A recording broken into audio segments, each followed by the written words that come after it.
That's right. Whoa. That's right. Yeah. Get on in here. Get on in here. Get on in here. How y'all doing? It's another fucking podcast with your boy, your favorite cousin's favorite cousin, Bill. That's me. I am hosting from here on Streams channel with the Drunk Banthas on Nerds at Night on X. It's Thursday night, so it must be the Bantha Punch Show. Let's go! Let's go! Let's go! How y'all doing? How y'all doing? How y'all doing? How y'all doing out there? How you been? How you doing? How you been? Huh? It's all for y'all. Applause for y'all, for everybody who's out there subscribing, everybody who's out there showing some love. This is a new channel, but it is not a new thing. You know what I'm saying? It's not a new thing. We do this over on the Drunk Banthas channel did this on the Drunk Banthas channel for so long. And we got too big for our own britches. You know what I'm saying? We had to start a new thing. So make sure you like and you subscribe right here at the Drunk Banthas Streams channel. And if you're watching on X, please hit the follow button, man. You know, I know that's something y'all don't do. Y'all too cool for school and shit over there on the X. Why do I call it that? It's Twitter, right? It's called Twitter, right? Yeah, so if y'all are over there, make sure you give us some love, show us some love on the channel. How y'all been? How y'all doing? Let me know. Put it in the chat. Help the channel grow. What was I about to say? It doesn't matter what I was about to say, because we definitely got to get to the sponsors first. Things first, right, ladies and gentlemen? For those who have not ever been here before on this channel, you know, welcome. And this is the Bantha. First of all, this is the Bantha Punch Show, where we talk about sci-fi, fantasy, horror, and all the popular art that we love. And also, we may get drunk while we do it. It's never mandatory, but it's always encouraged. I, again, am your favorite cousin's favorite cousin, Bill, and we're going to be getting it in today, talking about it. Welcome to Derry. Welcome to Derry. What is up? You know what I'm saying? Make sure everybody is out here doing like the Simulation Presents is doing. What up? The Simulation Presents is out here doing good work. Y'all go over there. Make sure you subscribe and follow on X. But do what they just did and hit the repost button. You know what I'm saying? Let's get it going. Let's show some love. But before we move on, like I said, we were going to talk about it. Welcome to Derry. And we're going to talk about also a little secret subject. I was able to go with Alex to go see The Rock's newest movie at like a premiere Q&A. The movie's called The Smashing Machine. And it's about this UFC pioneer named Mark Kerr. And we'll talk about it a lot later going on here. And we're going to sneak that on in our schedule today. But like I said, we got to pay some bills. So let's get it going. After these messages, we'll be right back. Have you ever watched a movie from your childhood and thought it doesn't quite hold up like you remember? Well, then you would enjoy our bi-weekly series, Does It Hold Up?, where we revisit classic genre films with a special guest to help us determine if it is as good or as bad as we remember. It's a whole lot of fun, so you should check it out. Please check out the Drunk Banthas channel. They clearly are ready for being seen at a higher level. Back to the show. Thank you, ladies and gentlemen. Thank you, ladies and gentlemen. Make sure you go down there and do what FD Signifier just did. He just told you, man, go check us out because we can make your life better. Drunk Banthas is known to cure cancer. I don't know if you guys know that. It's also known to extend life. It's also known to cause erections and maintain erections. It's also known to inform you. It's been known to inform you on things that are going on in the world. So make sure you go over there and like and subscribe on the Drunk Banthas Stream channel and on the Drunk Banthas channel and on the Nerds at Night channel. Because on the Nerds at Night channel, we have lots of new stuff for you over there. We got the Whiskey and a Mystery. Excuse me. We've got the Only Murders in the Building breakdowns over there. We've got the Scream breakdowns.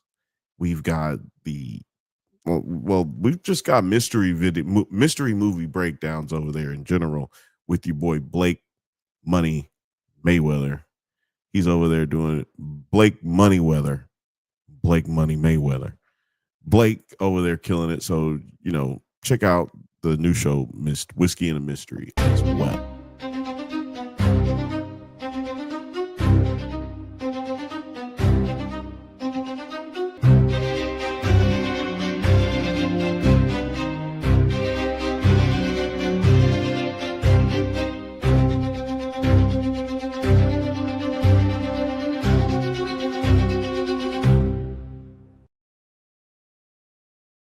Yeah. So yeah, make sure y'all go ahead and pull up on me. If y'all are just fucking with the Drunk Banthas on and you're like, man, fuck Nerds at Night. Well, first of all, that's weird. Let's just stop with the aggression. Second of all, we are on there. You can check out videos, Whiskey and a Mystery. You can check out Does It Hold Ups and all types of interviews. That's a part of us too. So make sure y'all go over there. Right here, Nerds at Night. Check us out. Yeah, I guess enough of that. How y'all doing? Put it in the chat. Yeah, we're gonna talk about Derry. See, let's just talk about that because that's the first thing I really wanted to talk about. Is the fact that I keep calling it Derry. Can we talk about that a little bit? I apologize. I'm probably gonna keep doing it. Because, to be honest with you, I get high, Joe Rogan. I get high. And if you don't get that, you should do more. Well, you should watch more television. That's what I was going to say. If you don't get that, you should watch more television.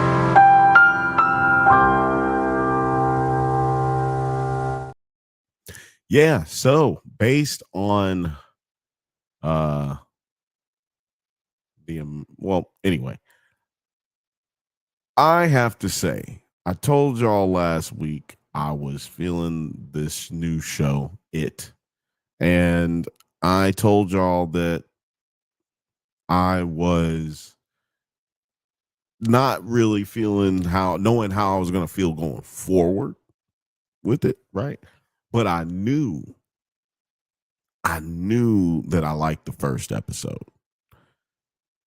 And I was really worried because they did something you're not prepared for, right? You're never really prepared for them to just kill all of the people who are the main characters who were involved, basically, right? And they basically they didn't kill all of them, but damn near everybody they introduced you to as a character, they end up getting rid of them. What do I mean by getting rid of them? Well, you know what I mean. It's a horror movie, baby. It's a horror TV show.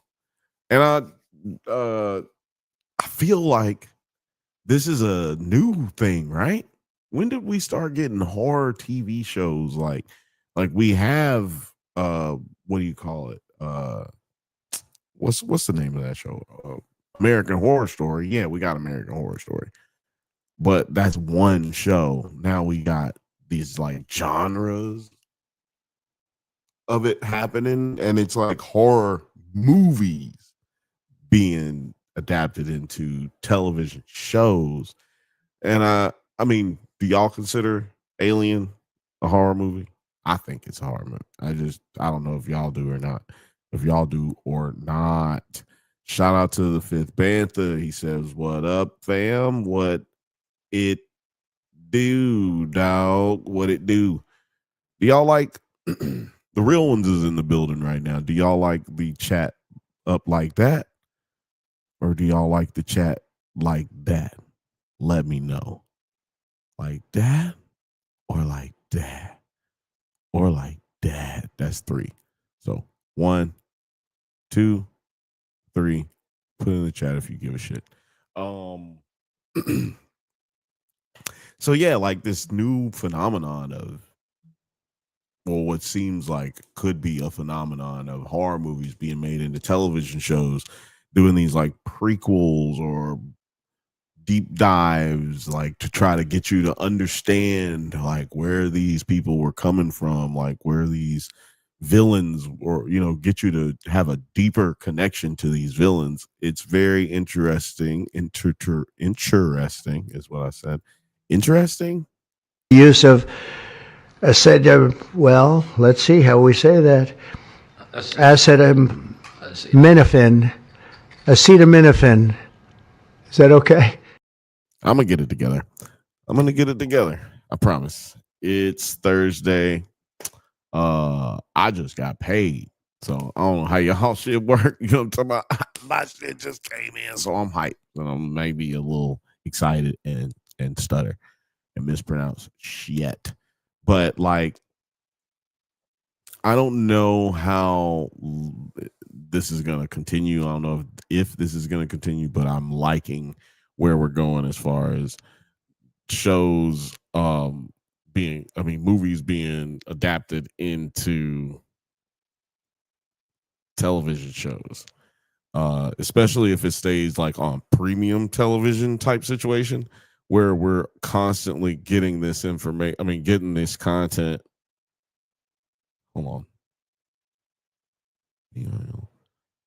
Oh, I did something. I'm trying to do something. I hope we're gonna keep this kind of content up, like more movies more horror movies being adapted,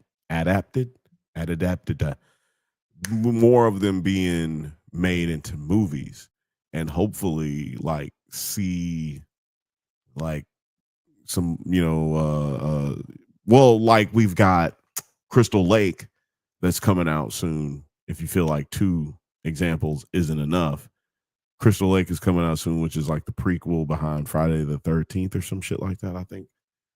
Shout out to our boy Nick Corleone. He's gonna be in that. So y'all make sure y'all set the reminder for Crystal Lake.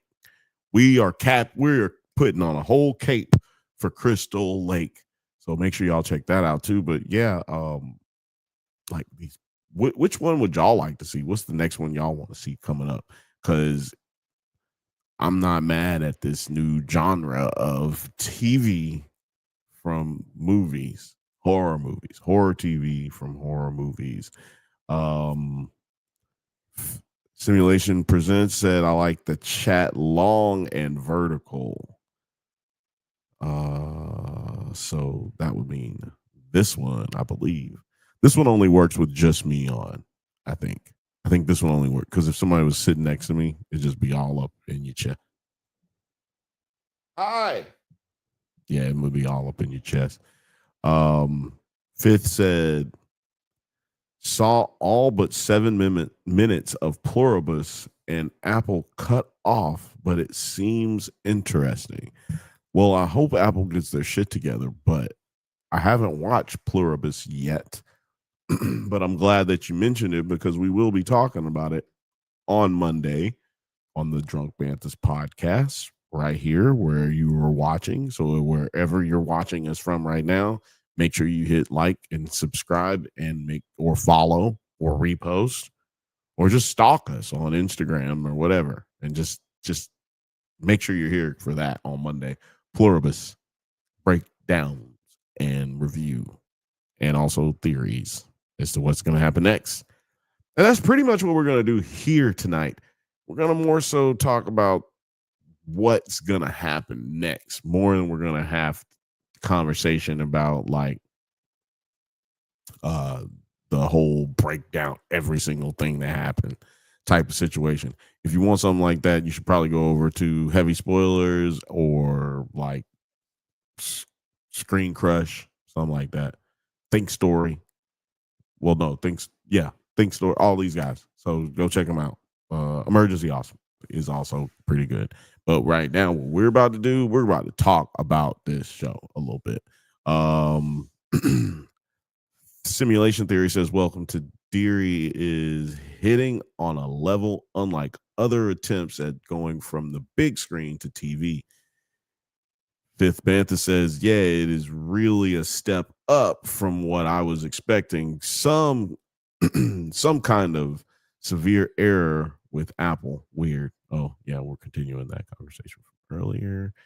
Okay, so there's supposed to be a way for me to like y'all's comments. It's not letting me do it. So, but hopefully that feature comes through soon and I'll be able to like y'all's comments. Smiley faces, emojis. It's so cute. It's so cute. The show has also blown my expectations out of the water. Simulation Theory. And for those who don't know, that is Film Age, but it is Simulation. I mean, Simulation Presents. I keep saying Simulation Theory. The Simulation Presents. The Simulation Presents. The Simulation Presents. The Simulation Presents. I agree. This is blown my expectations out of the water, and I feel very much so excited about where we're going, and as well, like you said, feel excited about where this genre can go for going forward. But let me tell you, I know for a fact that this has already got another season. Well, you know what? I said a fact. I don't know. It might not be a fact. It's a fact. God damn it. I know they got renewed for more seasons. Like they're not just doing this one season, if I'm not mistaken. So I cannot wait. I mean, like, cannot wait to see where they're going forward so that we can figure out, like, we can talk and speculate about where we're going in the next season. It seems like they're going to do so, for those who don't know, Pennywise, the clown, that character, that I was about to say that motherfucker, but you know what? I'm trying to do a little bit better. You know what I'm saying? We got to get monetized. So, the clown, Pennywise, it eats in cycles. So it goes into like hibernation, if you will, every 25 years or some shit like that. I think it's like every 25 years, I think. But anyway, when you are a kid in Derry, it's troublesome when every 25 years, but it's like almost like in that time where he's like dormant, or when he's not feeding, he's still like manipulating the children and the adults, like to the degree in which this city, this town is always aggressive and sad and like abrasive and angry and suspicious. They're just like super, like, I don't want to say superstitious because that's putting more on it than probably deserves. But man, people just like it's a negative place to be. And so last episode, they killed the ending by like having the little girl, which I'm sorry, I forgot her name, but the little white girl who survived in the first episode, they did a good job of carrying over her psychological damage into the next episode and like just starting right out. We're just going to go right into it. It's been some time that has passed, but they address it immediately. She is not okay, and nor does she give a shit about the things that are going on out there amongst the childish world of middle school, high school, whatever they are. I don't know what they are. Are they in middle school or are they in high school? I don't know. I don't know. But well, she tells her little, these are kids. I gotta not be rude. She tells her little friend who is like real mean, but still wants to be cool, but she's a nerd. she, what is her name, man? Hold on. We're gonna have to get names. Because if I don't have names, then I'm just gonna be saying she and the girl did and what the girl has said and shit. And y'all ain't come here for that. So yeah, where's the cast here? So Marge or Margie, if you will, she is the kid who wears the glasses. She's always trying to like be cool. But the other little girl, what's her name is? Damn, they don't have her on here. What's this little girl name? I'm gonna go to IMDb. They gonna help me. Yeah, Lily Brainbridge. Lily Brainbridge. Doesn't sound like she's gonna die or have anything terrible happen around her. So Lily and Marge are like having a conversation, and Lily just ain't trying to hear nothing that Marge is talking about. Like, that's just off rip. Bitch, I'm not trying to hear nothing you are saying. None of that matters. You worried about playing patty cake with stupid bitches who don't like you. And I'm worried about trying to, maybe mourn our friends who died, our classmates who suffered brutal murders, gruesome acts, horrible deaths. That is what we should be worried about. But old Marge, she don't see it that way. She don't even be worried about it. Seemed like it's kind of weird. It's like this girl is supposed to be her friend, but it's like almost like she don't even give a shit about her. Oh, hey, hold on a second. Got us somebody on the. Oh, hey, what is happening? It's Mr. T, producer Teeny Wise. What's happening, dude? I really wish I could do that thing that Skarsgård can do, how he separates his fucking eyes. That would have been the perfect time. I was real hesitant because, fucking Tim Curry, he killed it. But when Alex Skarsgård could be like, look what I can do with my eyes and do that, I was like, that's tight. That's funny. I like that. Makeup's gotten better too. Prosthetics and makeup have gotten better too. But Skarsgård is a pretty weird looking dude. I'm just saying he naturally can do that with his eyes, just make them float in the fucking. I was like, that's cool. Yeah, that's a cool, unique thing that only someone who could do that could bring to the character. He's a Skarsgård. Let's bring back the practical effects. That was tight. Practical is practical. Like, practical should seem practical to just want to do that.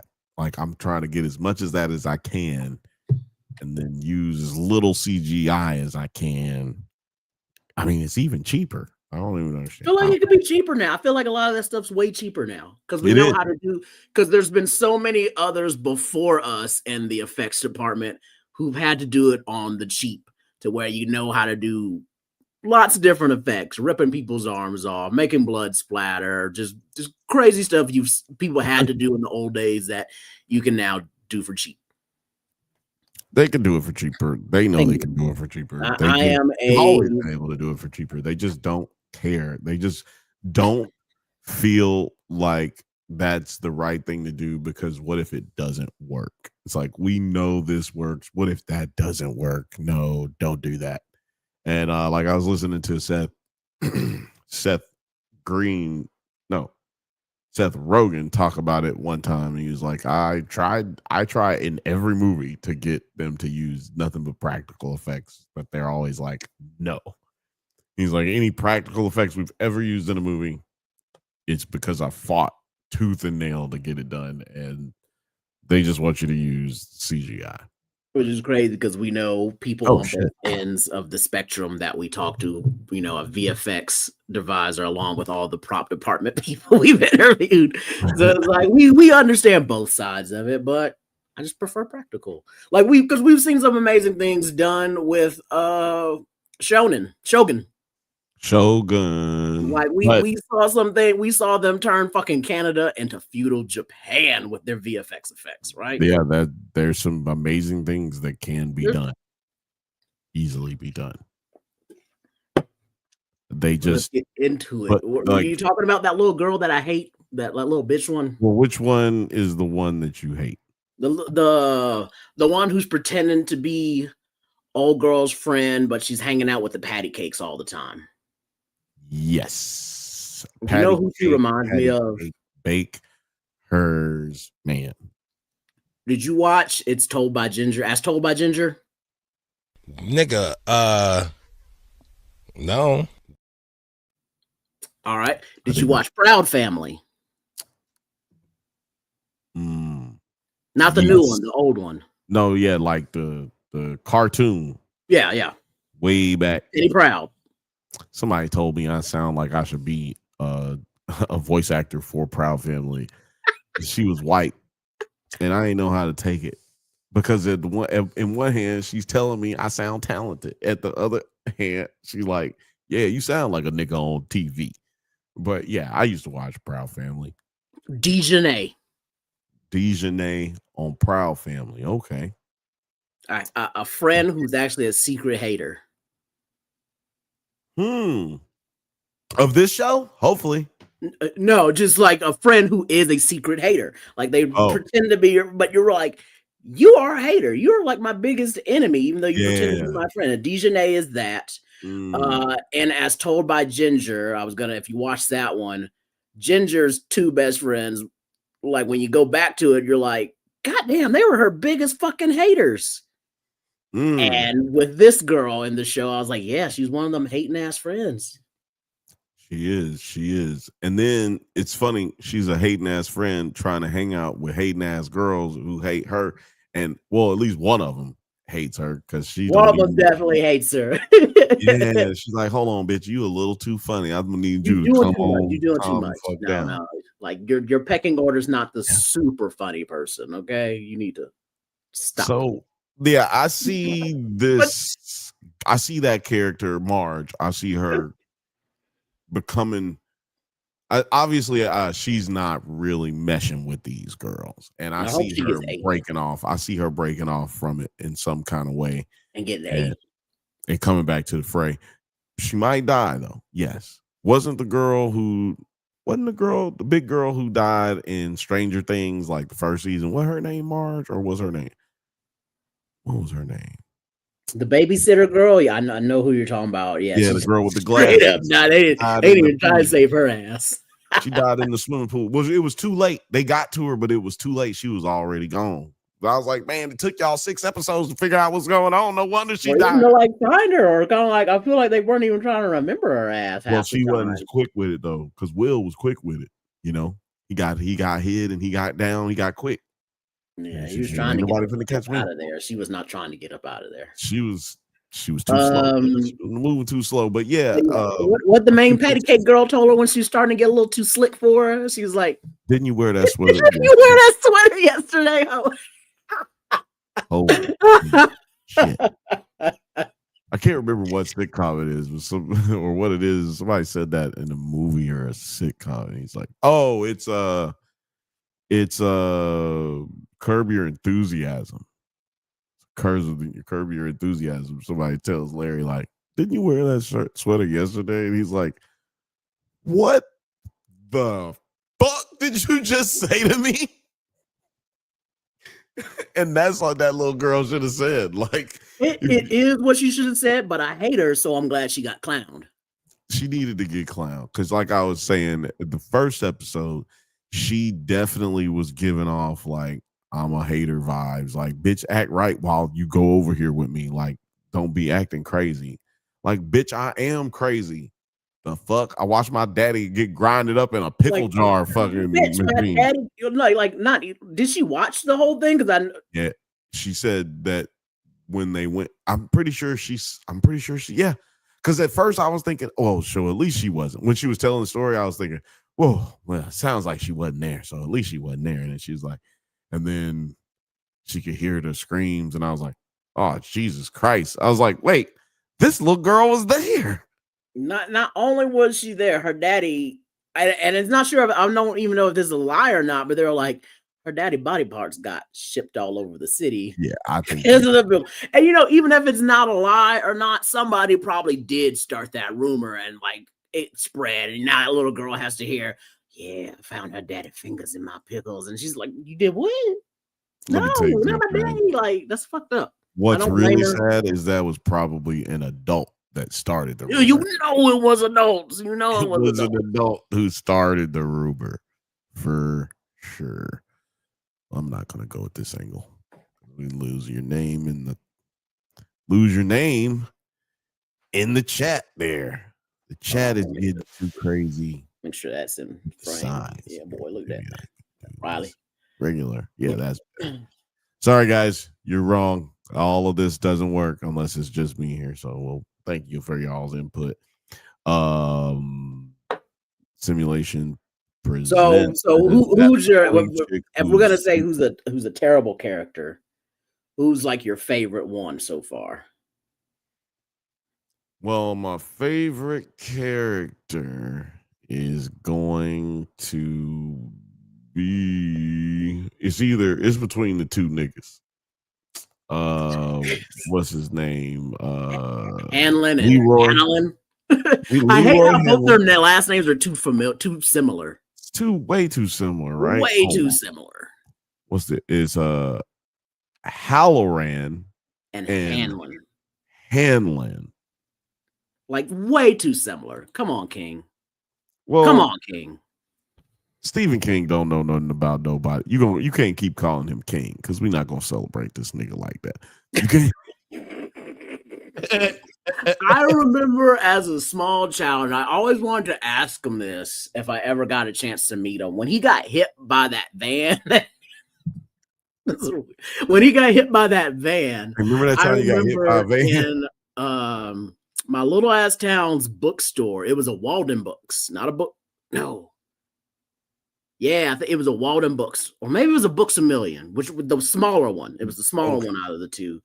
Yeah, and they had like a get well card, and I was like 12 or some shit. And I remember like, sorry, I wrote somebody got hit by the van. Write a story about it, and they sent it to him. So I was like, did he ever get that card? Hold on, I'm trying to see. Hold on, who is this character? Now I'm looking at the cast, and I'm just like, wait a minute, where are you from? Wait a minute, where are you from? Wait a minute, where are you from? Okay, no, that's not what I thought that girl was in. Oh, she's in Bad Girls. Terrible. All right. Well, that's creepy. Have you Googled Welcome to Derry? Yeah. Well, what about I Googled Welcome to Derry cast. No, Google the words Welcome to Derry. Comes up. When you that's cool. I have to admit, I like that. Everyone right now, if you're watching this show or whenever, Google Welcome to Derry and see. Don't leave. Cute. Just stay here. Open up a new window. Google like I did. Or like picture your screen, or like just kind of slide down. But don't leave us. Stay here with me. Please. Halloran is a good character. Yeah, he's got. Yeah, I guess this would be his younger self, huh? Yeah, this for those who are not aware, this is the guy from The Shining, the old black guy from The Shining, who had the shine. This is the guy. One of the people who have the shine. Say that again. One of the people who have the shine. Right. No. There's a lot of people from what I've been doing research on throughout the Stephen King universe that have the shine. Well, I just say universe because it's all in the same universe. So I wouldn't say it's a multiverse. Nope, it's multiverse.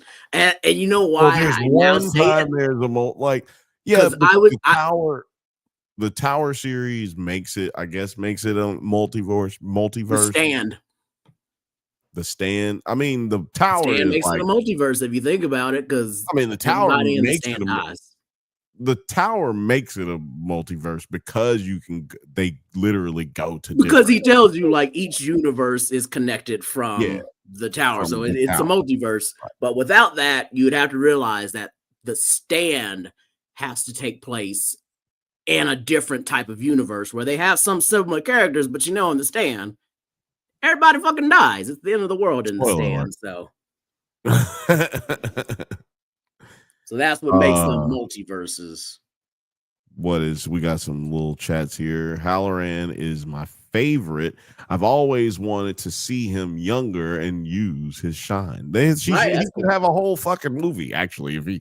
If he has the shine, there's a book or not, there should be a whole movie about him. And it's crazy because not only is he, we're seeing him younger use the shine, he's not hiding it. He's hired by the fucking military, and the military in their world knows about this shit. And be like, this nigga got these special powers, so we got to use them. My question is, was he hired or is he like recruited? Is he like, you know what I mean? Like, did he join the military and just start being impressive, or did he get sought out by the military because right, exactly, like that'd be even cooler because it's like now you get to like what like that's just makes their universe cooler because it's like instead of hiding his powers, like, oh, they know, so if they know, they probably behind it or got something to go on with it. Well, behind what? The shine power, or maybe maybe he could be like a genetically enhanced baby or some shit that they did a long time ago. Well, I think he would just be more likely that he's they're aware of it through things that have happened. But I just like universes where the government doesn't act stupid about paranormal powers. For where I have come from, well, that's Stranger Things, right? Like they like. I feel like it just makes the story kind of drag a little bit when they have the government and the government got to be like, oh, you got to convince us of this shit. No, just cut to the point. Y'all know this shit real. Yeah. Let's go. Keep it rolling. Well, yeah, you're talking about the 1990s trope of we're going to do sci-fi shit, but nobody knows what we're talking dumb about it. So, yeah, I hate that. Because people were dumb about it at the time. You play to your audience, right? And our audiences today are a little bit smarter than because we were raised with all the crazy sci-fi stuff all the time, and be like, look, if any weird thing that started happening right now, and I'm in the government, I already know what's going down. Like, I don't have to play dumb. I've seen the movies. Let me ask you, since you weren't here when I was asking these people who are watching, make sure y'all are subscribing and hitting the like button. This is like a new thing, really, like a phenomenon where we're just seeing like iconic horror movies being made into television series. And like we've had Alien series this year, we've got this series, we've got Crystal Lake coming next year, at the beginning of next year. There's probably another one coming that I don't fucking know. Oh, that Frankenstein is, but I guess that's isn't there an Elm Street one, or am I just making that up for sure? That's the Crystal Lake one. No, that's Jason though. I'm talking about. That's what I'm saying. Is there an Elm Street one for Friday? Freddy, or Freddy? Who? Like I said, it could be one that I'm missing. I know Frankenstein's coming out. I don't know if people consider that a horror movie anymore. There was all kind of Frankenstein.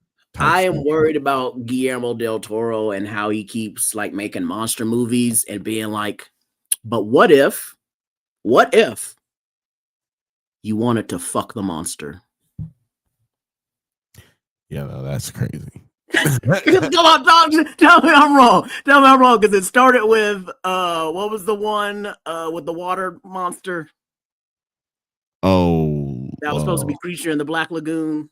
A Shape of Water, or Shape of Water. Like, Shape come of on, that was Water. Creature in the There was Black a one that Lagoon, was worse than that. It was the and one he where was just Adrian like, Brody, where they created an entity and then it ended up changing and it vaped both of them, changed it to Splice. Splice. That was terrible. I mean, it was a good movie until the last 25 minutes, and I was like, It turned into yeah. a dude and got her pregnant. Then he turned into a woman. Like, nah, man. But That okay, shit so was there, and crazy. then like But this new anyway, one, because I just saw the stills of what Frankenstein looked like, and I'm just like, why did he make Frankenstein hot? gotta get this budget through, man. Gotta get this Like, budget. Or maybe this is he like not it. Maybe it's a Frankenstein Joel I imagined. maybe it's a Joel Schumacher type of thing. Who knows? Fifth Bantha is confirming, there is a Freddy Yeah, one. see? I I was like, forgot where's the the name, one? he says. I was gonna look it up, but I don't The feel like simulation presents But- said The Shop. What is The Shop? I'm not like that familiar in the Stephen King universe. I have been watching a shit ton of YouTube It videos. says simulation theory says, I hope they call this government branch the shop. I've been hoping they'd come in, and it's looking like it. They were the ones who were in Dreamcatcher, if I'm not mistaken. Please make me correct me, which goes to your point about governments being aware in the movie. Aware of the crisis, not like trying to figure out what's going on, not trying to catch up, but they're like aware and trying to stop it. Even if they're not able to stop it, like at least they're not just sitting around like, what do we do? Oh my God, I don't know. This is out of nowhere. Now, Let's here's shoot one it. thing Like, I no. want to know. If But no, it's wait. My connected. question was, what Oh. would you like to see adapted into a television show from the movie, like a horror movie that you would like to see continued in some way, like brought through the silver screen, not from the silver screen to the television too. Off top, I'd really have to think about this answer no more, but the first thing that keeps coming to my head is Jeepers Creepers. I think Jeepers Creepers could make a good show. Jeepers I think Creepers just is because the creature itself is like so old and does the same thing like Pennywise of like going to sleep and waking up. So it's just like you could do so much with this creature. You can have him fight so many different people throughout time. Because we don't really know how old the creeper is. wow. Yeah, you could go back to fucking 1800s for all we know. Who fucking knows? 1600s, you know, Native Americans could be fighting this motherfucker. Who cares? He could be because like isn't he like an Aztec demon? They said like in his lore, they're like he's like some kind of Aztec. I never got into God monster, dude. I watched the first one and the second one. Oh, And I was watched like all really 4 of them. disappointed about how silly the second one went. So I never watched any other If one. you watch the third one, it makes the second one make more sense. It just was so silly. Shout out to old dude who was in there. What's that Asian dude's name?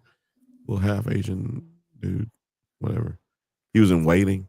Because they like backdate it to where they make the second one happen before the first one. Like technically the second one is a prequel. It's like the day before The first one. Justin Long and them run into the creeper. Because you know they said he Yeah. had been feeding for a while, so this is like the second one. Turns out that this is the day when he Isn't it the second one? He was throwing them into. He was throwing dude into a well. Wasn't he throwing dude into his like lair when they were driving by? That's the second one. No, it was a well. It was a well looking It was a thing. well. Okay, and it was. And that's how like- the second one ended, because you know the first one starts with them looking at that dude him. being like, why is he throwing something into a well? And then they Right, turn that's back. what- I've been right, like, right. oh man, he dumped something into that well. Better Yeah, keep yeah, on yeah. going. None of my business. So In the you movie, would roll do- credits. You would do. Jeepers, creepers. He ain't As getting long as they bring that nothing. black lady back to be in the TV show. I too. want her to sing the But, song too. In the song. She came in there in the hospital. She came into the police station or the hospital? I can't remember, but she came in. She was like, y'all got to leave. I was like, Lord have mercy. They went and found a mammy. They is some goddamn Hollywood is crazy. So you would do Jeepers Creepers. I would do because I always felt like Rosemary's Baby ripped us off. At the end, it just ends. You just have Satan's baby, and then that's the end of the movie. It's like, I remember being so viscerally mad at that film, being an 8-year-old and not getting to see the fucking baby.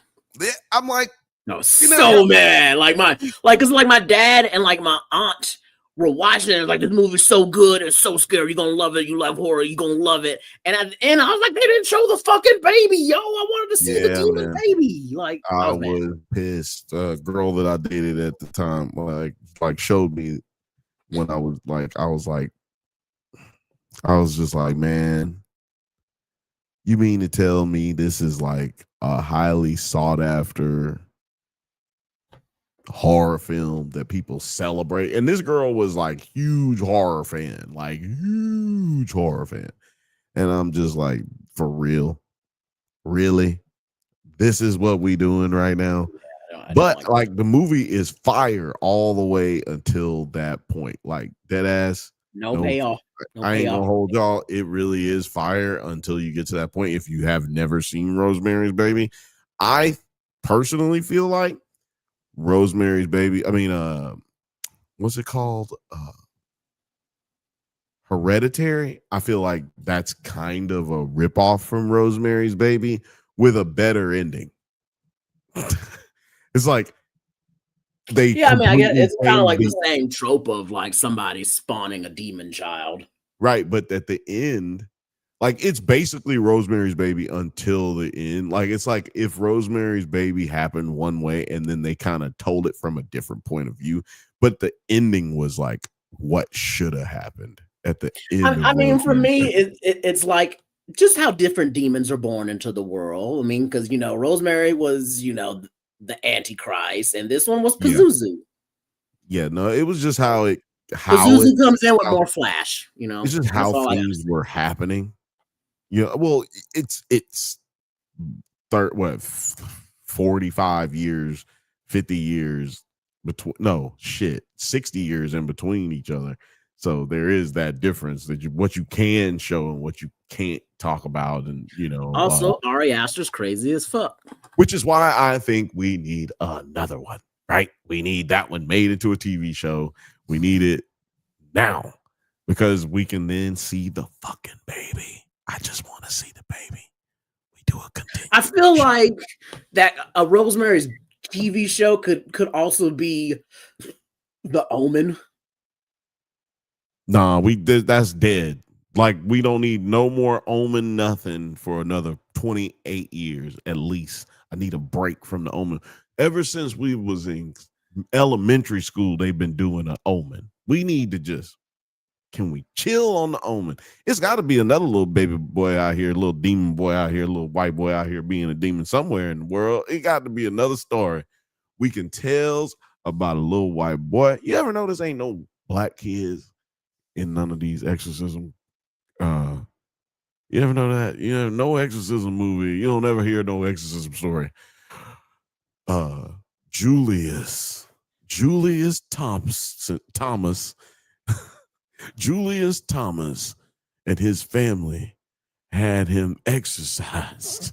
He was possessed by a demon, and his father Jerome called the priest and had the demon removed from his body. You ain't never gonna hear about that shit. I feel like I could find the story, but it's not public. It's not. They don't get publicized. You're gonna have to go into the streets, literally go hit foot to pavement, go into people's houses, go into Catholic black people's houses looking for that one person. If you find him, he's still gonna be in the back locked up because they ain't gonna let nobody know that nigga has got the possession in him. They gonna hide him in the back. No, I just never heard it. Never heard it. I know some Catholics that's black. Never heard it. It might be out there, but yeah, I'm a Rosemary's Baby not because it had a great ending, but because now we can finally get some now we can finally continue the good part. Like let's make the movie good again, because it was good right up until the last 15-20 minutes of the movie. Simulation presents. Was that no the prequel? That wasn't Rosemary's Baby. That was an Omen movie, I believe, about the lady. Talking about what he's saying. Yeah, the second one. Let's see here. The simulation says it's like the organization behind the virus. He was saying, yes, they are in Dreamcatcher. And so, see, that's another point of them like having multiverses, but where they kind of have a lot of the characters or organizations and plots stay the same, but you just know that the stand just ends. So I was like, well, that's definitely a different universe where shit just ends badly for them. But that organization, that one, it could be Dreamcatcher and Derry could be related. And see that like actually in the same universe as well. The thing is, the same thing happens in different universes. That's what I was trying to figure to is like figuring out what's going to happen within this universe, within this story, and like how they're going to connect certain things, where they're going to decide to go with it story wise. I think that this story, this book, this universe is the same as the Dreamcatcher universe. Like, and yeah, it's different, but it's the same. I get it. But Dreamcatcher universe is a little bit further ahead than the end of the It book series, right? Like it's a little further ahead, so it could still actually be the same universe, but we just speed up. And Mr. Gray, which is Pennywise, the spirit that is Pennywise, the entity that is him, that's what he calls himself, Mr. Gray. Like that's the name of the Dreamcatcher villain. So I'm not saying it is him. The Dreamcatcher villain is an alien though, right? So is Pennywise. I'm just saying maybe these things are connected. I want to get to Simulation Presents because he's blowing it up right now. He's very serious guy, very serious, knows a lot. Yeah, like all the universes. I mean, everything in Stephen King is connected. It's just trying to figure out what universe is what, and then a lot of the universes have the exact same thing happen in them. At the Simulation Presents, Universe A Terry is wearing the Goku thing, and Universe B Terry, you know what he's wearing right now? He's wearing the Goku thing. It's like there's not a lot of variations in the universe, except for maybe people dying a couple times. Simulation Presents says, I want a connecting run of King films where it has a start and then end with the stand, excuse me, and launching the Dark Tower franchise. I think this might be what you're getting out of this, because there seems to be more referencing, even as early as the first 2 episodes, towards the other universes or at least that there may be other universes, starting with the chapter 1. And doesn't Stephen King exist in one of his universes? Because the chapter 1 and 2 movies dive more into the lore than like the first TV movie. So I'm thinking this is kind of their way of trying to spread out those books into multiple projects, because there's no way you could do all of it in one movie, or even 3 movies or 4 movies, and do it justice, right? Like you got to do these, which is why they're not in one book, right? It's all kinds of book series, so it wouldn't make sense to just do it in one. And you also got to remember, all his books that he read before the 90s, he was a cokehead who didn't know any of this shit was going to connect. Well, I don't know if he didn't know any of it was going to connect, because he definitely uses a lot of references in each book referencing each other. On that powder.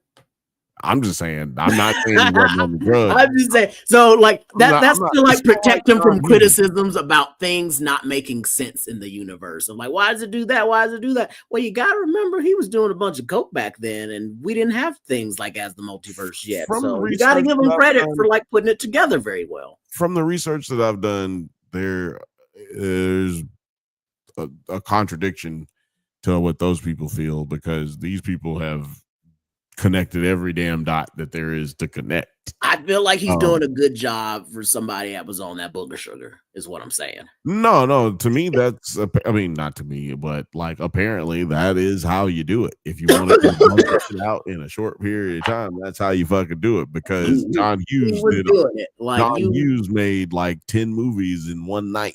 He's like, no, and seriously, in all seriousness, he said he made 5 movies in 1 week. He just kept doing blow and just might even made it in one night. Nigga was doing mad blow.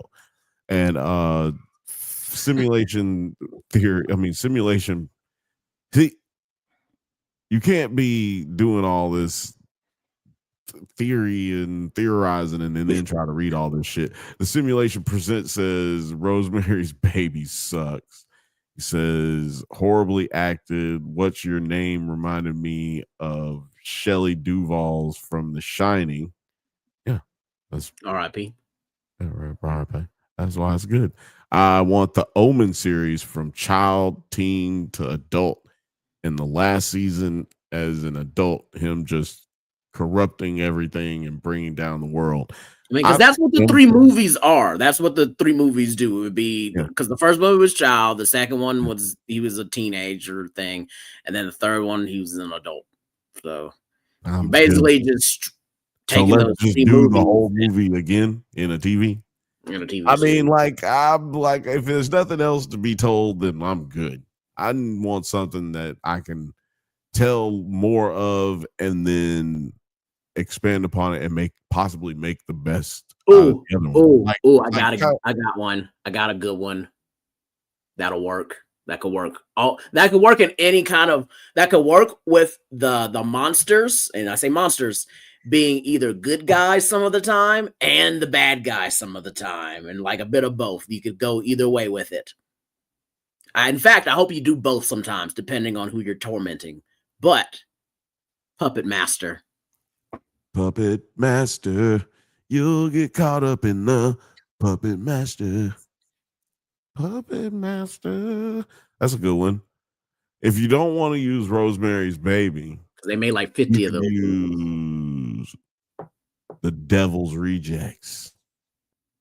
You could do the Devil's Rejects TV series, prequel, and we're doing some nasty shit right there, brother. I will agree with you on that because I guess it was Devil's Rejects. That was the second movie, right? Because I liked it. I liked the idea of the family that they had with all the weird creature people, like especially that really big scary dude. Like I want to see more about the family, because you only get to see the first, baby and the other 2 dudes, and Captain Spaulding and her brother. But like they had a whole family of killers with them, so I was like, I kind of want to see what the other family was up to. An entire family. Is crazy. Entire family. But craziest part of this episode, you tell me how you feel different or if you have a different moment. But the little black girl being born out of her mama's bed womb. The demon giant. They are very explicit in the show and showing horrific things. Because like the first couple things they show it doing, trying to spook fear into you, and I'm like, this isn't really that scary unless like you're a child or something. But that one right there with the demon, I was like, that's kind of scary. I think he might have got me. I think he could get me. I talked about it last week. Very terrifying. I was it is crazy how many. Me and Jeff talked about it as well. It is crazy how many nominations for crazy birth scene we're going to be able to have just this year again. We thought it was going to be a throwaway topic for the drunkies, like a throwaway award for the drunkies, but it turns out we're going to be having it 2 years in a row. A category we will have 2 years in a row. It's very weird. It's a very weird category, and we got it's that nickel example. We got It's two nominees on. We got 2 nominees in this one television show. We got 2 of them. It's crazy. If I had a nickel for every time we got to do the crazy birth category in the show, I'd have 2 nickels, which isn't very much, but it is way more than you should have. It isn't very much, but you damn sure shouldn't have that many. It is crazy. Yeah, man. That was an insane scene. I liked how that went. It was, man. It was good. She acted good. You think she was just genuinely terrified in that scene, and they just didn't tell her what was going on because she was really terrified. They did a really good job with that water. Like, so I'm always really impressed with water in special effects, and they had to have used a lot of CGI because they had her screaming underwater and like mad bubbles were coming out, but at the same time they had her like doing a lot of thrashing and stuff, and I was just like, there's no way all of this is just her like in the tank the whole time. Like for some of the shots it just felt like there was something that, like, the bubbles is what I mean, like the amount of bubbles that they had, that was definitely some CGI bubbles. She's not saying she wasn't underwater and she didn't scream and didn't do, like, she wasn't doing her performance. It's just the amount of bubbles that they had. It was just like, this little girl would have drowned. Like, this girl would have drowned if they weren't using some version of special effects in this one. And Film Age, the Simulation Presents, chiming in on that exact fact. He says the VFX in this episode are better than the movies, which I haven't seen the movies, which I talked about last week, but I have not seen either of the newest movies. I just seen the chapter 1 and 2. Yeah, I just seen the TV movie. That's it. Just seen the TV one. Man, I saw them hoes in theater. Yeah, I remember even doing like at Comic-Con, and this was free. Thank you, Petco Park. Shout out to y'all. But they had It. When the first movie was coming out, they had It little pop-up thing that you could do, and you put on a VR headset and everything. Scared the shit out of me. Sold me on the first movie. And I enjoyed the first movie a whole lot. It was the second one I didn't like because I felt like they were just recapping the first movie for the first hour. I was just like, you just recap the whole first movie, bro. Like, you at least could have been shorter. I did not know. Like, do you think your audience is this stupid or something? Because you just wasted an hour of my time of everything that happened in the first movie. Like, this is way too long. And then it got to the newer stuff, and I was just like, I didn't like the second one that much. So yeah, it could have been shorter, maybe, and then you would have liked it, maybe. I thought they were just gonna do more things for them being adults and not spend so much time during flashbacks. Is the second movie where, and I feel like the flashbacks didn't really add to the story to me.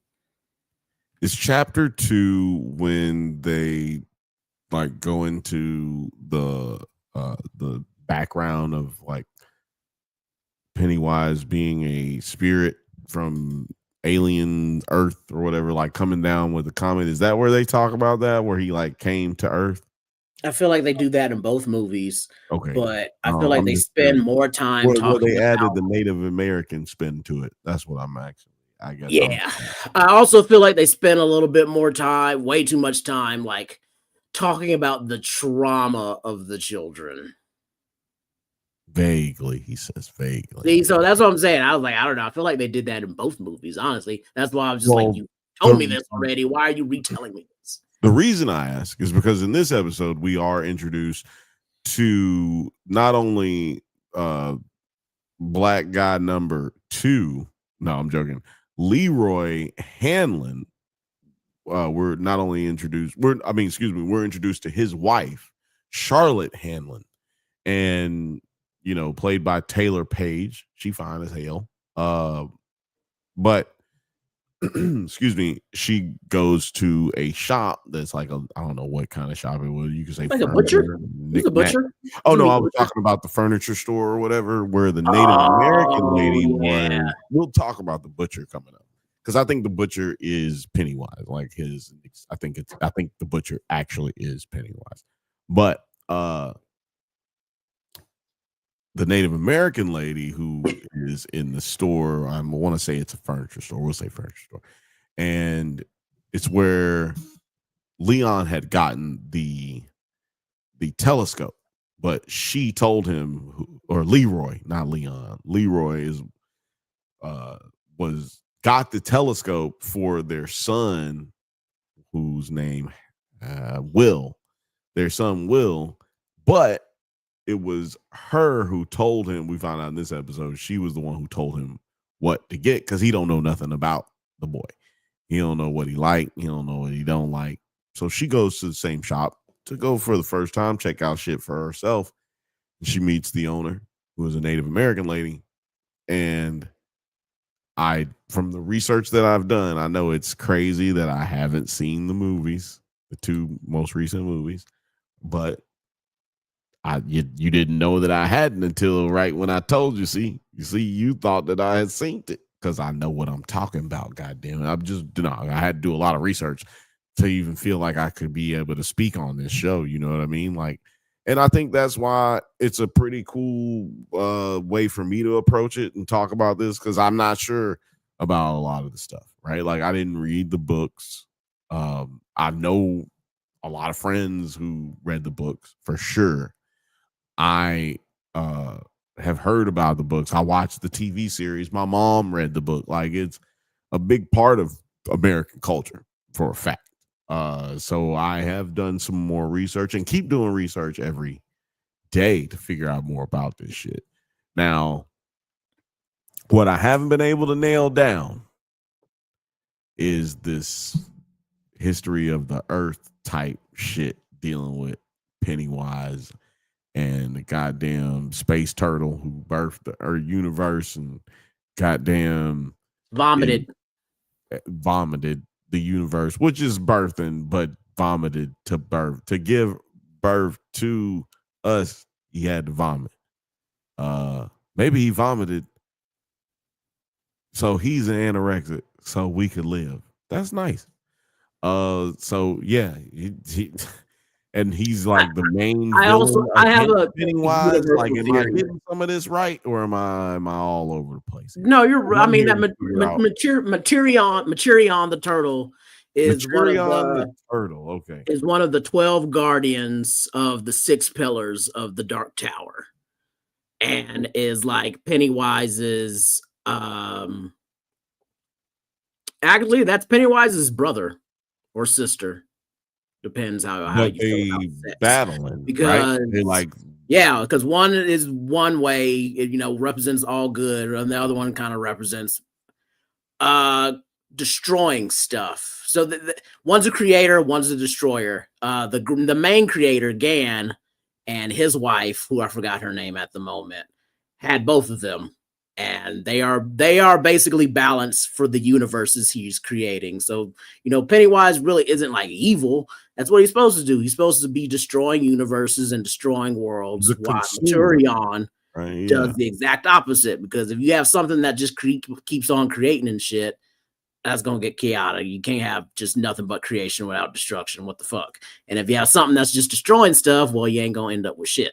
So you need them both. So world theory is, but they fight it. They go, or do they combat each other, or they not directly, never directly at each other. They never fight directly at each other. So they just use people to fight each other. What does destroying the other one slows it down. Maybe fight is a bad word, right? Like combat each other. Yeah, they're yin and yang. But if you remember in the books, they probably say it better. But Maturion died.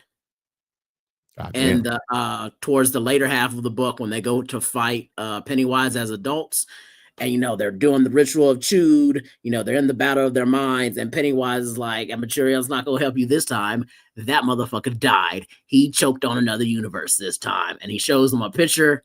He shows them an image, and he sees Material dead, floating.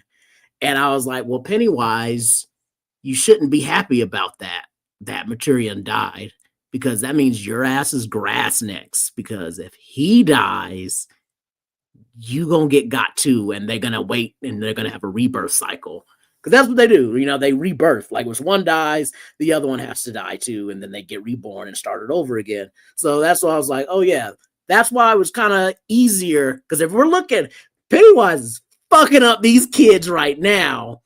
But yeah, and when we get to the Losers Club, whoop his ass, and I was just like, well, Material died, so I think.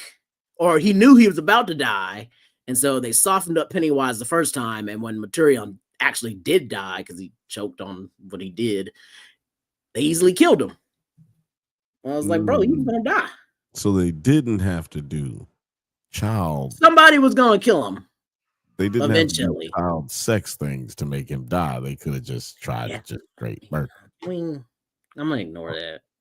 I mean, it's like nobody acts that happened. Acts like it's crazy. That never gets talked about. Why did that happen? It didn't need to. That's crazy. Bro, it's weird. If he was weak, it really did. I just want to put that on record that I'm acknowledging it, and it's wrong and it's weird. So just don't get it twisted, because I know so much about it. I just want to still point that out. That's weird. Right. But anyway, that is my universal theory. Hold up. Wait a minute. Something ain't right. That's the general consensus. That's the general consensus. But that is my theory of why Pennywise is so easy to defeat when it came to the Losers Club. Because I'm seeing a lot of people being like, damn, he's really fucking up these kids, and he took it easy on the Losers Club. I was like, no, there's a reason for that, because he was being weakened, and the Losers Club was being powered by Material the Turtle. Because you got to remember, Pennywise kept telling these kids the whole time, I am the devourer of worlds. I've been doing this shit. I've destroyed universes. Like, I do this shit. I do this for real. And then, like, the whole time you're there, you're seeing him, he's like, bro, I only seen you eat like two kids, and then the rest of them beat the shit out you. What the fuck are you talking about? You're not scary, bro. And then now we're seeing his past and everything. I was like, oh, that nigga was kind of about it. I see now. He was about it. He was about that life. Or like even in the intro, like if we could bring up the intro, there's just this funny scene you see because it's those like old pictures and they're moving. Of this book, this episode. Yeah. There is a picture of what it looks like the Wild West. Pennywise is hanging off the balcony with a blicky just just like, why does he have a gun? Yeah, no, he's like busting shots. He's busting shots because we're gonna get to that, because at the end we do find a bunch of people in a car pulled out by the military with a bunch of niggas with guns and money in them in their pockets and shit. So which plays into, I guess, a little portion of some book or some part of a story where I got it written right here. The Bradley gang massacre takes place because the citizens of Derry massacred this Bradley gang who was like out here stealing and killing and shit. The Simulation Presents was saying here, to be fair, Bill. To be fair. How do you bring that up? It's not really algorithm friendly. Well, I'm not algorithm friendly, man. No one's algorithm. Who cares about being algorithm friendly? I feel like I could make a real long video about that part, but I don't know if it'll play. But question is it still alive? I mean, he means in the overall universe, I guess, after chapter 2. Is it still alive? Well, they didn't do a continuation of that story, so maybe in a way, yes and no. Is it a problem right now? No. Will it be a problem eventually? Yes, because it's destruction. Gan created a thing that could make sure his universe stays in check, along with Materion, and they're both that dead, would so they got to get based off resurrected. I feel like that's just their natural type deal of based off what cycle. you said though, he should have died and then been reborn. Like both of them would have been reborn. So yeah, like he died, but I don't guess he's not. He'll be back. Dead. He's That not still dead or chill. Because they were both You're really not reborn. sure. Like, is it? And don't they have like a it is cycle? girl. Yeah, they it's a cycle. So it's just like maybe yeah, after that death, right? He comes back in 25 years with the turtle. And then so then they just start back over in 25 years. So it hasn't been 25 years since the second movie. So he is dead. So answer is he is still dead, but will come back in a few more years. You just got to give him some time. He got decades or centuries. I don't know how their time works. 5 years. I can't remember. Because you got to remember, like, if it's the devourer of worlds, but it's been on Earth for like 8 million years or some shit. So I it's heard just like, somebody well, explain yeah, bro. that. I heard somebody explain that because he like loves it so much because it's so easy. And like because at first he started devouring like just any human, but adults, it got too hard to like lure them in because like no, but I'm talking like if he's been devouring other worlds, right? I'm just saying. So like he's been devouring worlds, right? But like his shit works off of fear, right? And he says that it's more tasty when they're afraid. What if this is what I was thinking, just like you said, like, why won't the nigga just leave? But I posit, what if, since he says in one, I can't remember what instance he says it, but Pennywise does mention that fear makes the flesh taste better. And what if all the worlds he's been to previously, there is no fear, like there is no such thing as that? What if he isn't able to devour other universes? Like, well, their just physiology doesn't have that same chemical reaction that we do that relates to the neural connections we have in our brain, because Leroy, as we found out in this episode, has something wrong with his brain, in which he suffered an accident in combat where he cannot feel fear because he's got brain damage. Basically, he has brain damage that helps him not be afraid. So maybe there's a species out there that's the same way. And you know what I should have did? I should have had that going when I was saying it. Because yeah, it's a theory, but at the same time, I think it makes sense. It not necessarily is the case, but what I just said makes sense. I don't know, because the only way that makes sense kind of explains why it got murdered. Because it's like, why you're supposed to be devouring whole worlds, bro, and keeping the universe in balance, and you've been slacking off these past 8 million years just terrorizing this one fucking planet, one person at a time. No, you aren't doing your job. You need to get reborn so we could do this all over again. No, or hear me out. Wait. Or the second theory I got is that more of the multiverse theory, and that Pennywise and its deadlights form in different universes is eating those universes and planets. And just in this particular universe, the deadlights takes the form of this clown, and that's just what it's doing in this planet. That's how it balances out. Because a lot of these creatures, when you think about it, exist in the multiverse, where it's like it's the same creature and it's the same dude in the multiverse, like, or it can move to different universes. So maybe Pennywise, these 8 million years, why it's like terrorizing Earth, it just keeps moving to another universe. And it's like, I ate a whole planet there because it was just easier. Or I destroyed this whole universe by doing something. But I like coming to this universe with this particular Earth and Derry because these niggas is just delicious for some reason. No, I just think, I think that it's about the fear element. There's, I guess there's, in my mind, there's no reason for him to mention that the fear makes the flesh, makes it taste better. So therefore, that's why I just believe, maybe I'm just having a hard time understanding some of his cosmic power and how he spends his free time. Well, that's what I was going to get to. Maybe he's just able to be because he's just able to be in all of those existences. Exactly. So therefore it's multiverse.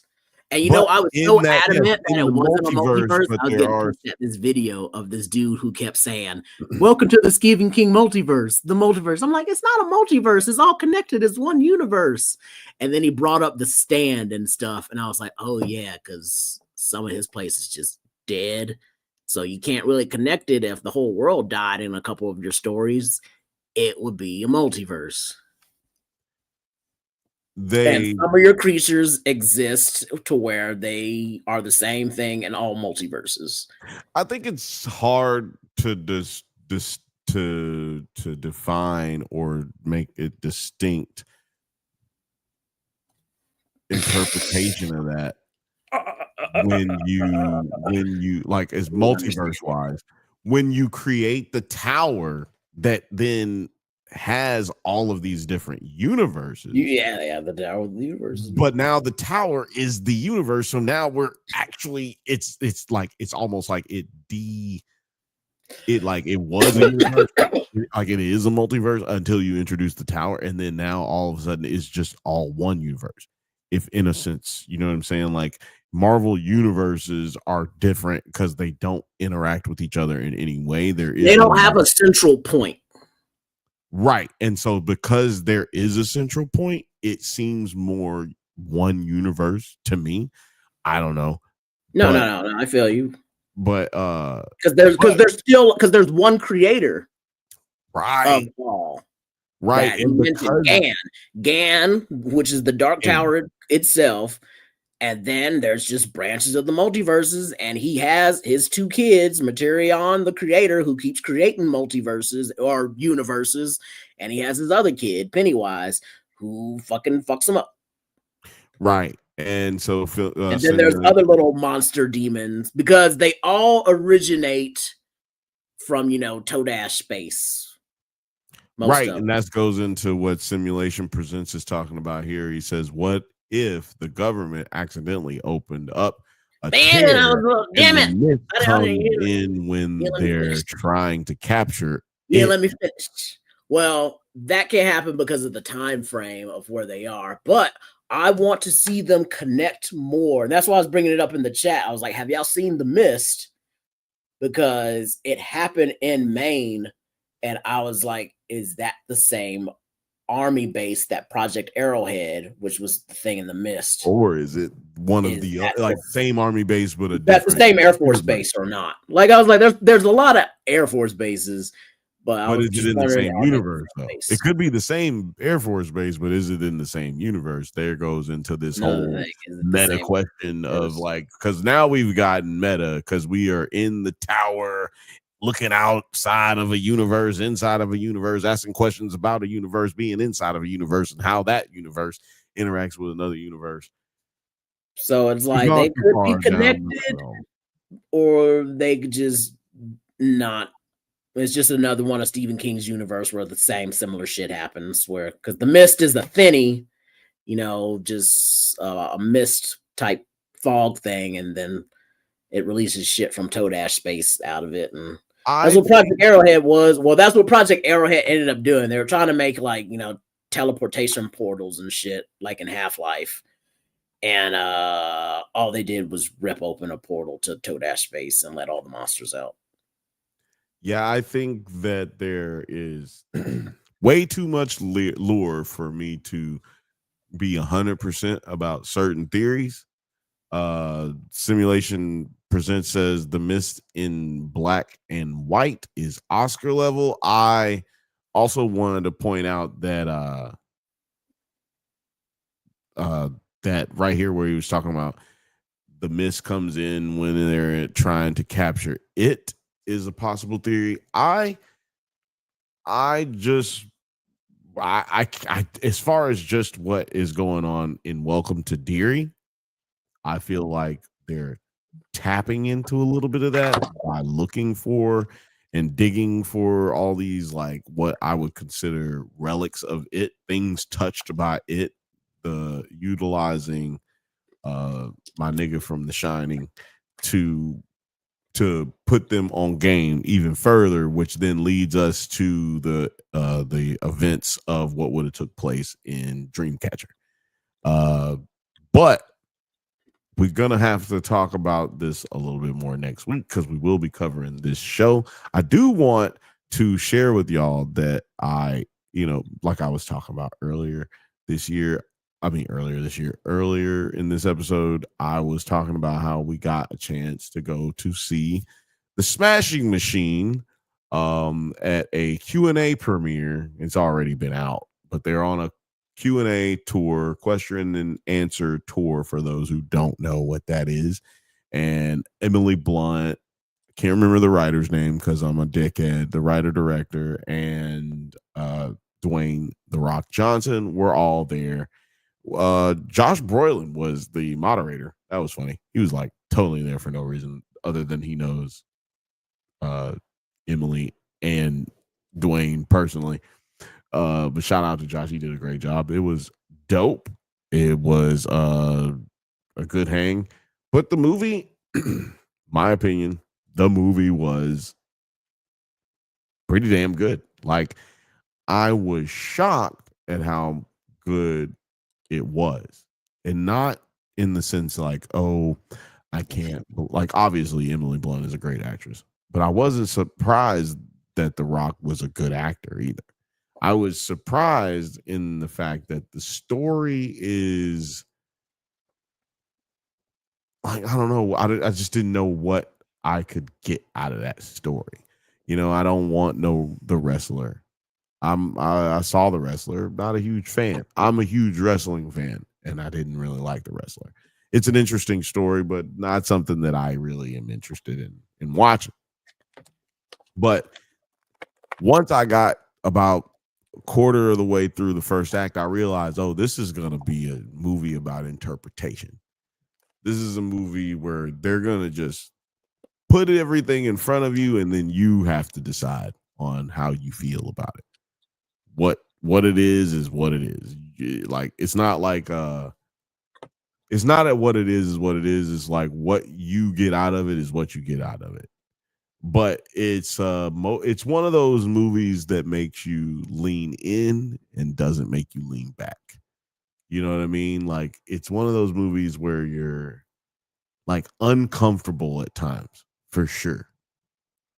Like, there's silences that are uncomfortable. There's very interesting directorial choices that are just crazy. One of the director has a brother, and they both worked on and I'm just forgetting names, but I know what they worked on. That's crazy. They worked on what is it? Uncut Gems with Adam Sandler.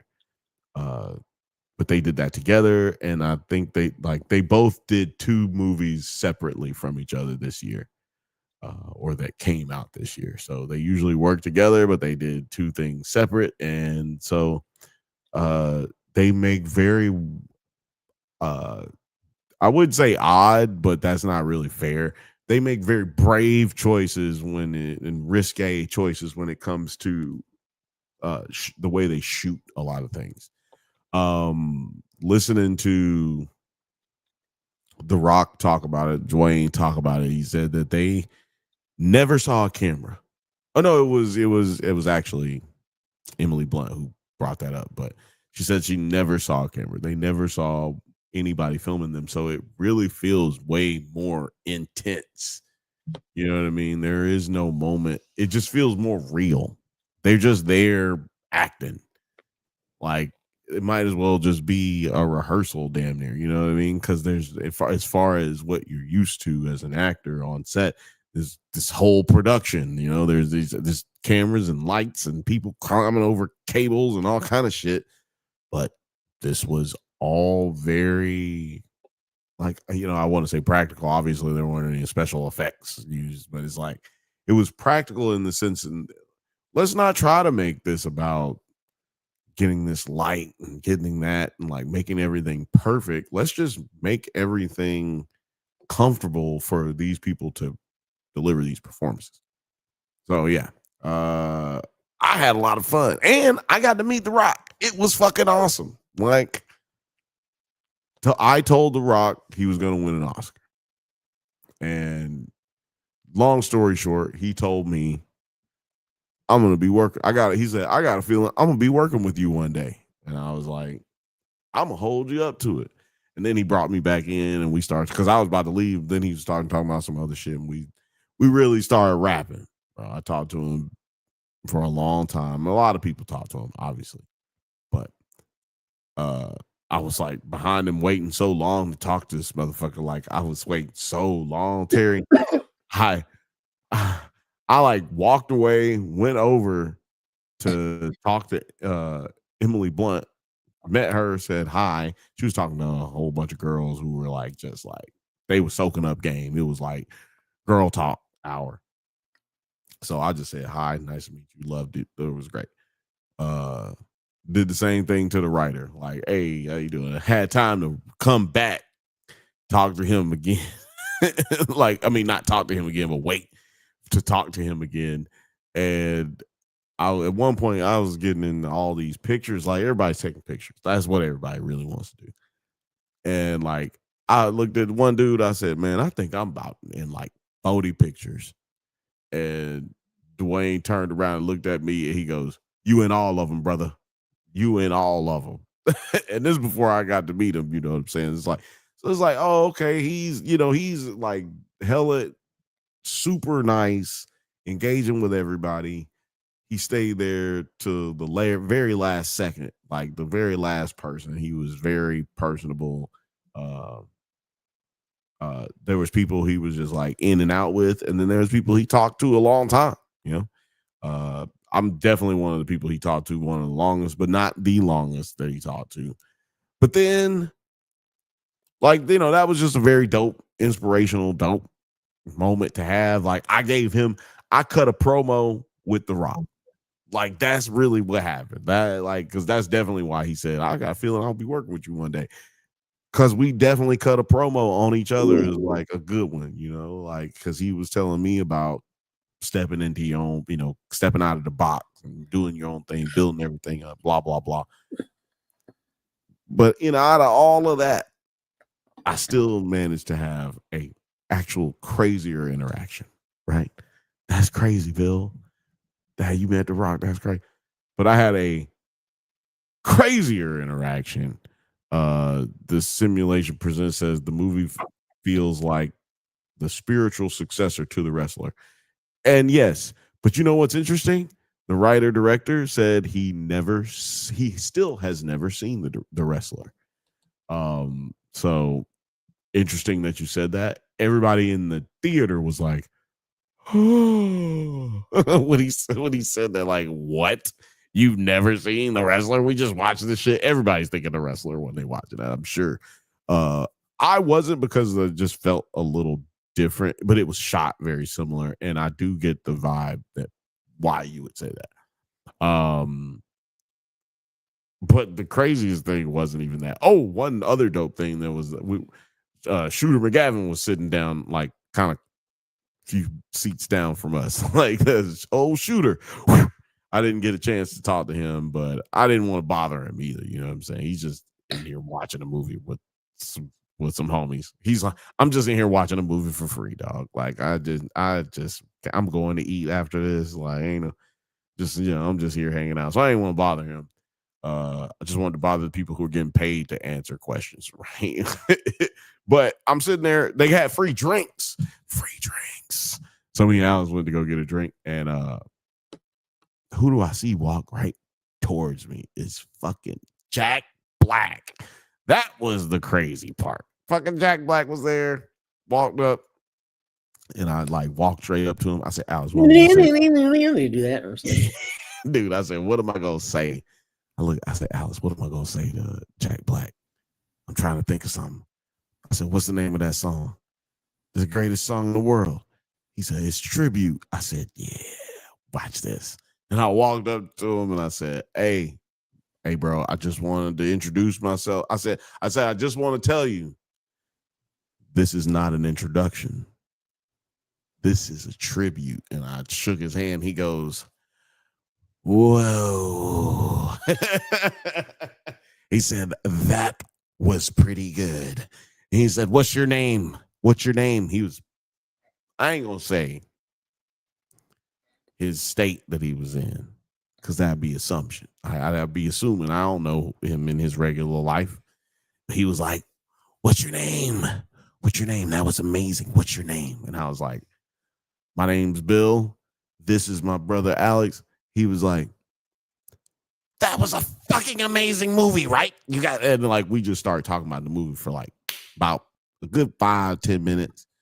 And then he like, no, it was like 5 minutes. And then he like tried to like, his people were trying to move him along. But he had mentioned, he had said something about the music. No, he had mentioned the last scene in the movie. And the last scene in the movie, no spoilers, it just like you see the main character, The Rock's character, really take joy in his, like truly take joy in his profession for like the first time, like really, like this is I do this and I love this type shit, regardless of all the shit that comes along with it. You know what I mean? Like you see him really have joy for the first time. And me and Jack were like talking about that for another 5 minutes. So it was really dope. Like who could say, like from Birmingham, Alabama, nowhere shit town, you know what I'm saying? Got to talk to Jack Black about the greatest song in the world and this TV show. This movie at the same time. It was pretty dope. So shout out to all of them who were there. There were some other people that we got to meet. I don't want to be rude and forget any of their names, but composers, critics, writers, drummer, musician. Man, one drummer. Couldn't remember his name, but everybody was real dope. Had a lot of fun. Shout out to everybody who was involved. I don't even know who else was involved. You got any questions? What was you about to say? No, nothing. Yeah, it was a good time, man. I suggest you go see the movie, The Smashing Machine.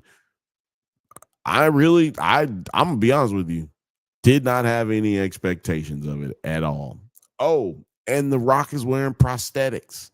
He like, if you go look at old photos of the guy he's playing, who again is Mark Kerr, Kerr. You look at the pictures of him in that and the pictures of Mark Kerr. Actually, let me do that. Kerr and The Rock side by side. Yeah, there we go.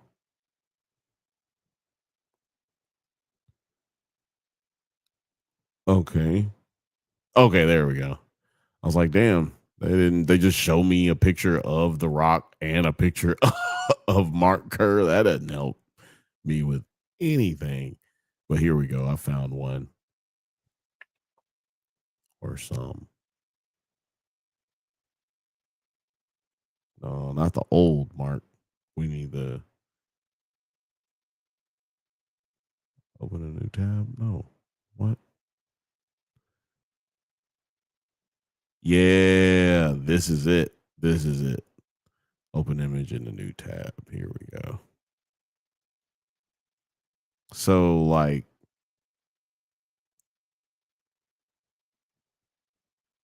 you can kind of see how much they made his face kind of look like Mark's face. And very what do you call it? Subtle.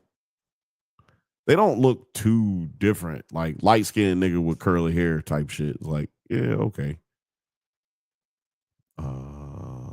pull up this. This one is a better version of it. Like, you know, but the dude looks nothing like this anymore. Like the Mark Kerr in real life looks damn near nothing like this anymore. He you know, he's an old man obviously now, but when you stop working out like that, it goes away. Damn, this picture is not in a good quality either. But that's Mark Kerr on the right, the real one, and then that's Rocky on the left. And you can definitely see more of the prosthetic, like how that works, like how it looks basically not like the Rock. Like that don't look like the Rock. Like the Rock. But yeah, there's times in the movie where you're like, damn, that just don't look nothing like him. And then there's other times in the movie where you're looking at like this right here, and you're like, well, damn, that's the Rock. Like, that's the Rock. That just looked like the Rock doing a movie about his own life type shit. But for those who don't know, Mark Kerr was a like dominant, nasty UFC fighter. Ultimate, like there was no UFC, but like, well, actually there was a UFC at the time, and there was another league called the Pride League, not gay, but it was in Japan. And so at the time, that's really all you could do. And also at the time, UFC was considered too violent for television, too violent for people in general. Like nobody was supporting it like they do now. And it's interesting because like places like Birmingham, Alabama, where I grew up, it was very popular even when it wasn't on television. And the first place that they show him fighting in is Birmingham, Alabama in 1996 or something like that. Yeah, the story only goes from his career from 1997 to 2000. Yeah, so good watch, fun time, highly recommend it. It was pretty fun. So I'm assuming that Simulation Theory already saw this one as well, because he had a little comment there. Yeah, he said the movie feels like the spiritual successor to The Wrestler. I hope it does better though than The Wrestler. Not a lot of people going to see movies like this these days, but we do need the art. You know what I mean? Like we do need movies that are just art to come out, regardless of how well they do in the theater. You know, like whether you see everybody on the Tonight Show doing interviews and shit like that. Who watches the Tonight Show? I don't know. This is some old shit, but you know what I'm saying. It's still on, so somebody watching the shit. Goddamn. But anyway, any comments you want to make about it before we get on up out of here? No, I'm real excited about what's all going on. It's very violent, and I just want to see if they're gonna reveal if this Air Force base is the same one as the one in the Mist, or that's just one of the cuckoo things that could happen in the Stephen King universe. Like it could just be a separate base, because like the towns are different. It wasn't in Derry. It was actually the one in the Mist is a real place in Maine that has an Air Force. It was actually named after the real one. So I'm like, oh, well, it could just be another universe, and just Stephen King just doing things like this. What happens when they fuck around? They could break into the from their multiverse, they can break into the central universe. And this is what happens when you do that. Yeah. You get monsters. Yeah. Kind of like a Stranger Things situation on accident, though. They're not trying to pretty much. They just kind of fuck up and find out. Right. I feel like the Duffer brothers have to admit that they're big Stephen King fans. They have to admit that they stole their story from their roommate back in college, or at least they had to pay for it. Speaking of stolen things, I have a topic that maybe we can get into. And it's about the black woman who claims she wrote The Terminator and The Matrix. Have you heard about her? She wrote a book that both of them are based off of. That's her. I mean, like, a lot of people have read the books. They say it is the facts. She wrote the books before the movies came out. So, what you got some breaking news? No, not at all. But like, I recently just Oh, saw you something recently read found about out her about it? claiming about it because she if you go to her Twitter and stuff, it says I own the rights and I won the lawsuit and I am the creator of the Terminator and the Matrix, and it's like you didn't win that lawsuit, lady.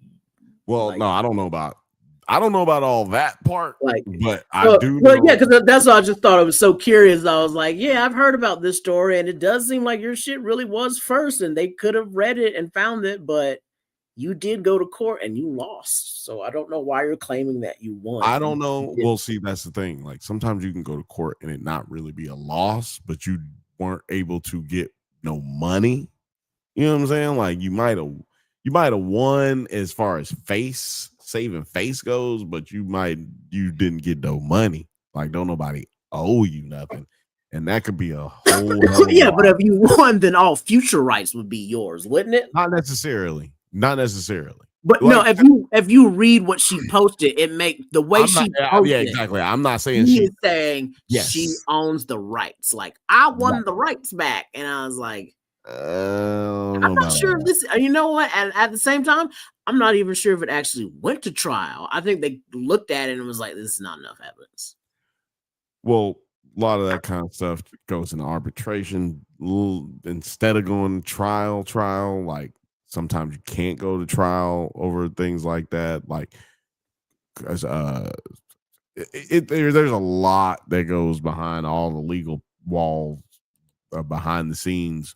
But what I do know is there's no way that they didn't read her shit. It would be like George Lucas saying he's never read Dune ever. Sophia Stewart, that's her. Yeah, I mean her story is damn near beat for beat Terminator, and the story is called The Third Eye Matrix. Yeah, her book is basically, for those who don't know, the woman we're talking about wrote a book in which, damn, what's his name in James Terminator? Cameron. No, I was talking about the character in Terminator. The boy who's the main character in Terminator, John Connor, is basically the one Neo. Yeah. Like so those two. That's why his name is John Connor. Yeah, Jesus Christ. It would make sense that old black lady fucking she wasn't old at the time, but a black lady from the 70s fucking wrote a book about Jesus, about robot Jesus. You know what I'm saying? Like sci-fi Jesus. So I believe her. You know what I mean? That she did it. This is the part. This is what she directly says on her Twitter, where you're just like, no, lady, that's not what happened. She says, I am the creator and owner of the Matrix and Terminator films. That's what she says. And it's just like, God, that's not even what your lawsuit was about either. So that's, I was like, you didn't win that at all, because that's not what you sued with the court for, and you don't own the films, lady. You'd be a billionaire now. Like, no, you don't. There's like a rumor that she killed herself on the internet. It's like, no, she did not. She's still out there tweeting. Please relax. She has like a new book she's pimping out, talking about the fourth Matrix or something. Yeah. Let's see what happened to an hour. No, it doesn't. I still don't see anything that says that she made any money. But yeah, shout out to her though. She's, she still did she still influenced those guys to write those books. I mean, to write those movies. So there's no way that they didn't steal it from her. But there's also no way she's gonna get that money being an insane person. But you could argue she went insane because she saw the Terminator literally being made. And who gonna listen to a black lady in the 80s talking about some, did he stole my work? Or actually what? First Terminator 79? I think. Or maybe not. It's like right after Alien, right? Like, if I'm not mistaken, what year is Terminator? First Terminator. 84. 84. So Aliens is like 70 something. Then Alien 2 is like 80 something. Alien 2. Aliens is 86. Okay. That's right. So 84 was Terminator. So yeah, this nigga was like on a roll, James Cameron. You know what would be crazier is if she was like, I also wrote a book about aliens. They stole aliens too. I also wrote a book about the magic school bus. Miss Frizzle was my idea. No, I believe her. I believe that she had the idea first. But There's a good conspiracy theory of why. Okay, so like I said, remember I was saying I don't even think it made it to trial. I think the case got dismissed before it actually went to trial, and it did get dismissed.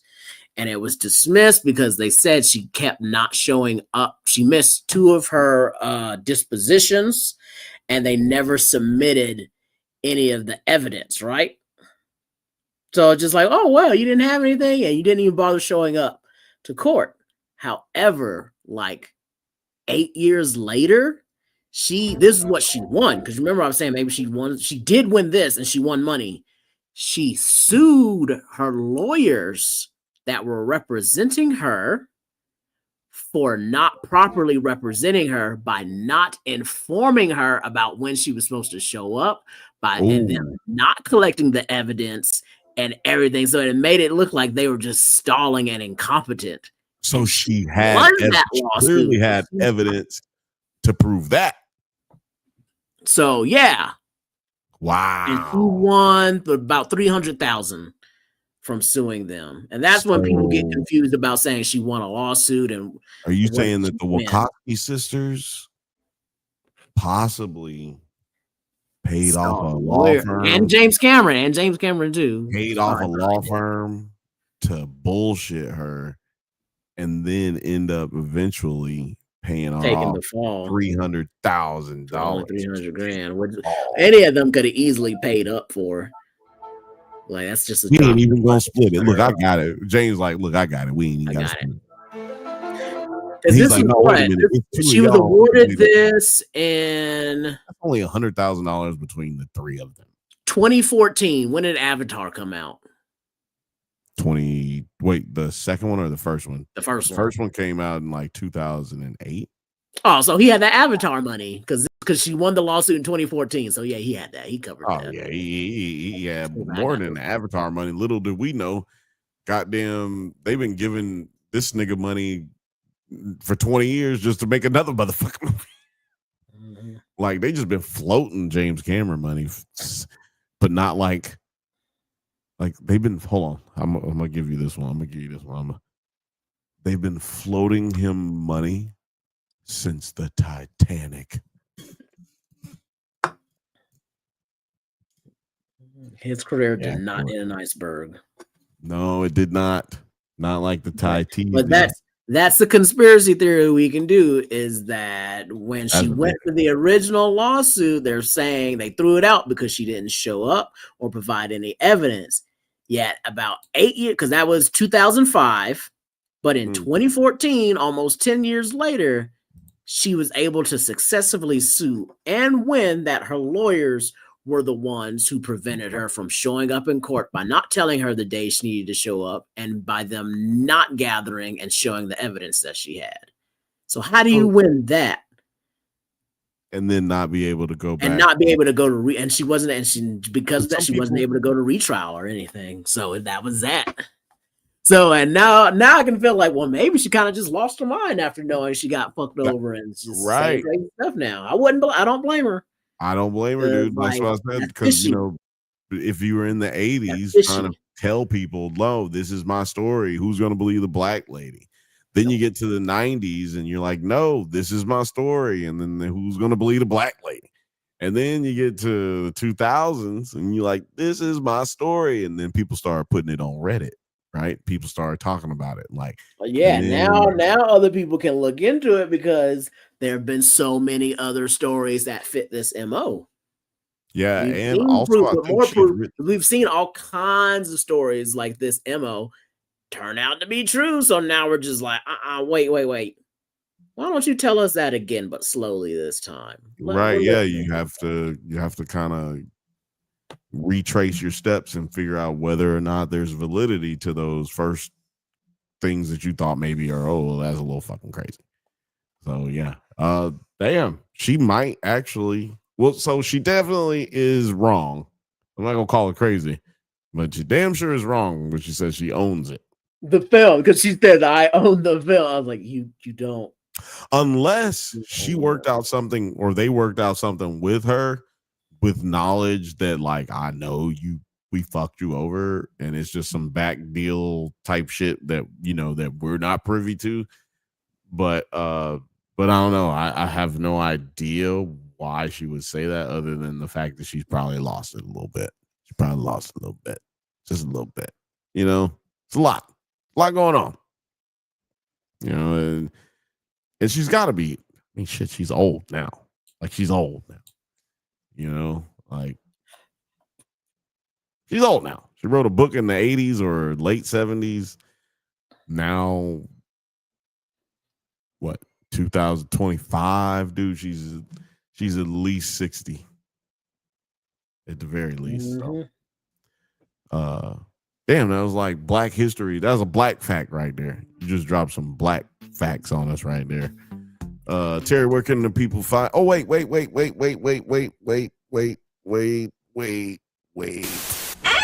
After these messages, we'll be right back. Have you ever watched a movie from your childhood and thought it doesn't quite hold up like you remember? Well, then you would enjoy our bi-weekly series, Does It Hold Up?, where we revisit classic genre films with a special guest to help us determine if it is as good or as bad as we remember. It's a whole lot of fun, so you should check it out. Please check out the Drunk Banthas channel. They clearly are ready for being seen at a higher level. Back to the show. Yeah, had to go ahead and make sure we get that in there. Terry, where can the people find you, my guy? As always, on my Instagram, and get some cool pins at TPensCo. Find me there. Perhaps, maybe you might find me doing a solo video before tomorrow's up, before Saturday. Maybe that video might get done. Who knows? We'll see. It might be a surprise. They call that a teaser. Yeah, you might as well have been rubbing your nipples, ladies and gentlemen, because that is a tease. A tease. Yeah, you guys know where you can find me. You can find me every Monday right here on the Drunk Banthas Streams channel and on the Nerds at Night on Twitter. You can find me right here on Thursdays, right here, Bantha Bunch Show with your boy, your favorite cousin's favorite cousin, Bill. Make sure you hit that like and subscribe button simultaneously if you can. Slap it like I slapped your mama last night. I'm joking. That was so disrespectful. Please make sure you hit like and subscribe, though. Follow us on X, Twitter, Letterboxd, likewise, and something else. It's all the descriptions down at the bottom, I believe. So make sure you help us out. It really is a pleasure to be with y'all every fucking Thursday. We don't miss no days. We don't miss no weeks. It's episode 95, and I'm glad to have spent it with you. Y'all have a good night.